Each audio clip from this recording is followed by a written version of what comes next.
After Daft Punk would become the most recognizable name in dance music thanks to hit songs like Around the World, The Funk, and One More Time. After Daft Punk would earn their first #1 Billboard Hot 100 track by producing the Weeknd's Starboy and performing the song with him live at the Grammys in 2017. These guys are like, our idols and idols to, most artists. Now, I don't know about you guys, but Daft Punk has been playing at my house for well over a decade now. Ever since I heard their first song, Harder, Better, Faster, Stronger.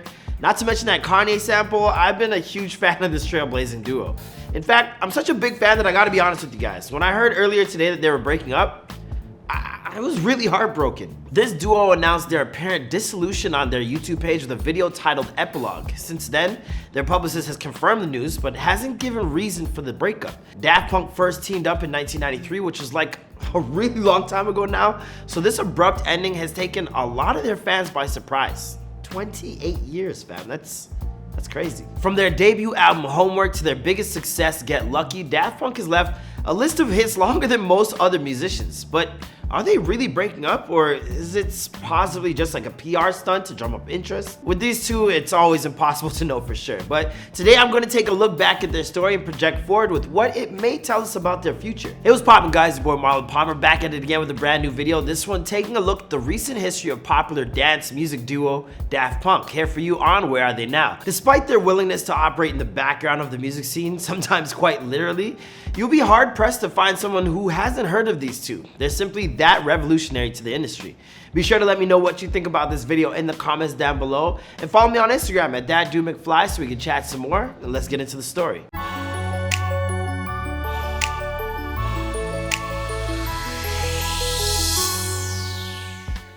Daft Punk, whose real names are Thomas Bangalter and Guy Manuel de Homem Christo, met for the first time in high school back in Paris in the 1980s. The two soon discovered that they shared a deep passion for music and began collaborating with one another, forming a rock band known as Darlin. Inspired by the Beach Boys song of the same name, they teamed up with their fellow friend Laurent Berkowitz in 1992 and released a song on a compilation album that received a strikingly negative review in the magazine known as The Melody Maker, which called the track Daft Punky trash. In a move that would set the tone for their career to come, the duo turned a negative into a positive by making this criticism their new band name. Once they decided to focus on electronic music instead of rock, their friend Laurent would go on to found the rock band Phoenix, while Thomas and Guy would form the incredible Daft Punk. The first single, The New Wave, set the tone for what was to come.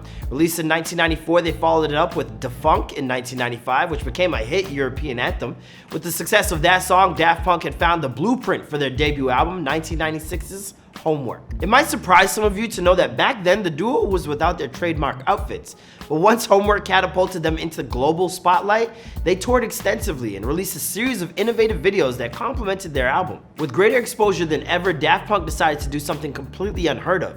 They disguised themselves. Around the turn of the century, the duo came up with a comical story about being injured in an explosion and being forced to hide their mangled bodies behind robot masks. From that point on, they would never appear publicly without them, and the Daft Punk we all know and love today was truly born. Tomas and I both have a film that we consider one of our favorites, which is The Day the Earth Stood Still, and that sort of became a starting point for his character. Over the next 2 decades, a whole bunch of producers and DJs would follow suit, but Daft Punk were the first, and they teamed up with the special effects legend Tony Gardner to create their signature look.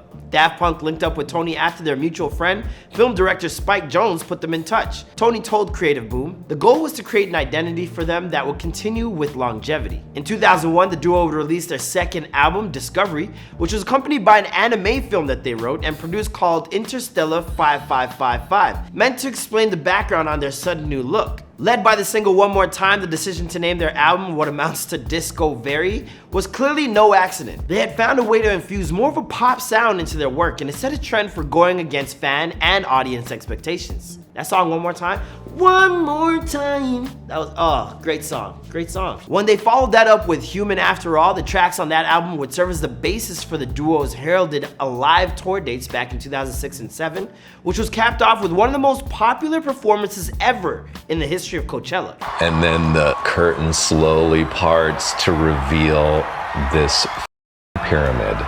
with these robots on top. A lot of music critics consider that moment to be the birth of the EDM movement, and performing inside of an elaborate illuminated pyramid became another hallmark of Daft Punk. Now, as popular as they've ever been in 2010, Daft Punk was knighted in their home country of France and provided their very first movie score to the film Tron Legacy. Now, Tron might have been their first big-time movie score, but it wasn't their first venture into movies. Back in 2006, the duo directed and wrote their own sci-fi film titled Electrama about, you guessed it, two robots who attempted to pass as humans.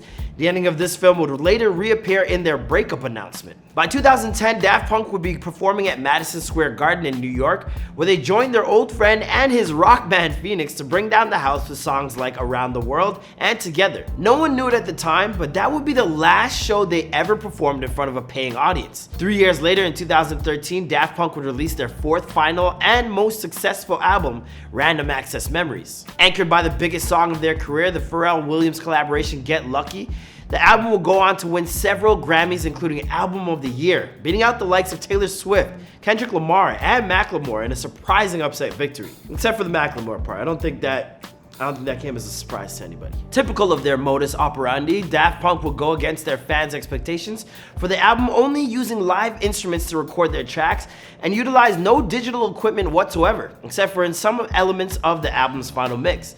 The duo celebrated their huge win by throwing an epic party in LA, complete with lit up dance floor that was attended by the likes of Beyonce, Paul McCartney, and Madonna. Following Random Access Memories, Daft Punk mainly stuck to behind the scenes producing work.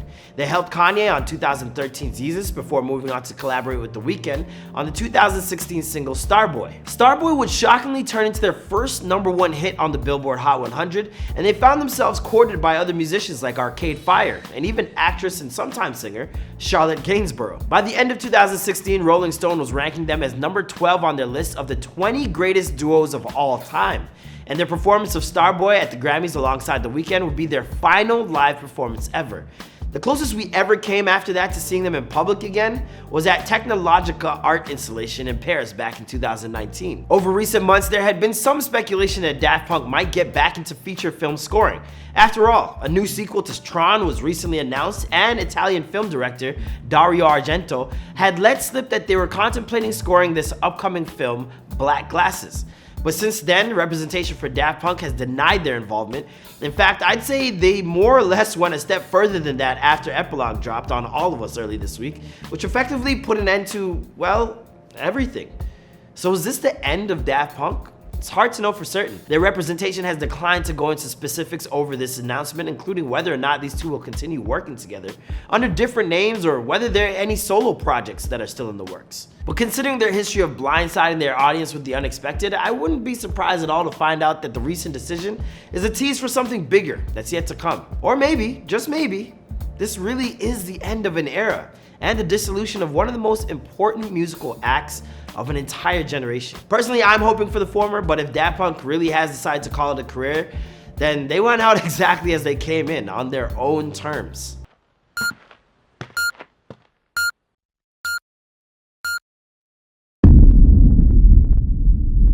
As for the rest of the story, well, I think that's a video for another time. After all, this is Where Are They Now? And now you're all caught up with the recent history of Daft Punk. Please be sure to let me know what you think in the comments down below. Don't forget to follow our Instagram before they're famous to have your voice heard on what's next. And I'll catch you guys in the next video. Bye.